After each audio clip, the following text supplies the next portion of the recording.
DSC sports quota నియామకాలపై న్యాయ విచారణకు ఆదేశించాలని demand చేసింది సిపిఎం. స్పోర్ట్స్ కోటా కింద ఎంపికైన అభ్యర్థుల సర్టిఫికెట్లను బహిరంగపరచాలని కోరింది. స్పోర్ట్స్ కోటా ఎంపిక కోసం రూపొందించిన జీవోలు, వాటి అమలు తీరుపై విద్యాశాఖ మంత్రి స్పందించి స్పష్టతనివ్వాలని సిపిఎం నేతలు డిమాండ్ చేశారు.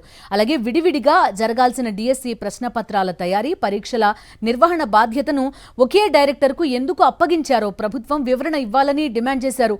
ఈ అంశాలపై ప్రభుత్వ అధికారులు వివరణ ఇచ్చిన ప్రతిసారి కొత్త సందేహాలు కలుగుతున్నాయని సిపిఎం విమర్శించింది. అంతర్జాతీయ, జాతీయ స్థాయిలో ప్రతిభ కనబరిచిన కొందరు క్రీడాకారులు స్పోర్ట్స్ కోటా ఎంపికలో చోటు దక్కించుకోకపోవడం అనేక అనుమానాలకు తావిస్తోందని పేర్కొంది. డిఎస్సి స్పోర్ట్స్ కోటా నియామకాలపై న్యాయ విచారణకు ఆదేశించాలని డిమాండ్ చేసింది సిపిఎం. స్పోర్ట్స్ కోటా కింద ఎంపికైన అభ్యర్థుల సర్టిఫికెట్లను బహిరంగపరచాలని కోరింది.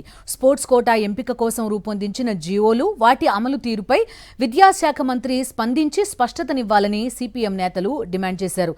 అలాగే విడివిడిగా జరగాల్సిన డిఎస్సి ప్రశ్నపత్రాల తయారీ, పరీక్షల నిర్వహణ బాధ్యతను ఒకే డైరెక్టర్కు ఎందుకు అప్పగించారో ప్రభుత్వం వివరణ ఇవ్వాలని డిమాండ్ చేశారు.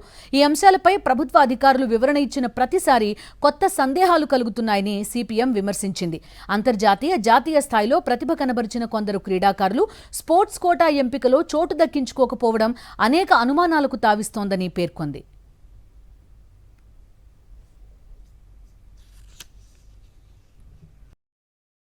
మరిన్ని అప్డేట్స్ కోసం ఛానల్ ను సబ్స్క్రైబ్ చేయండి. నోటిఫికేషన్స్ కోసం బెల్ ఐకాన్ పై క్లిక్ చేయండి.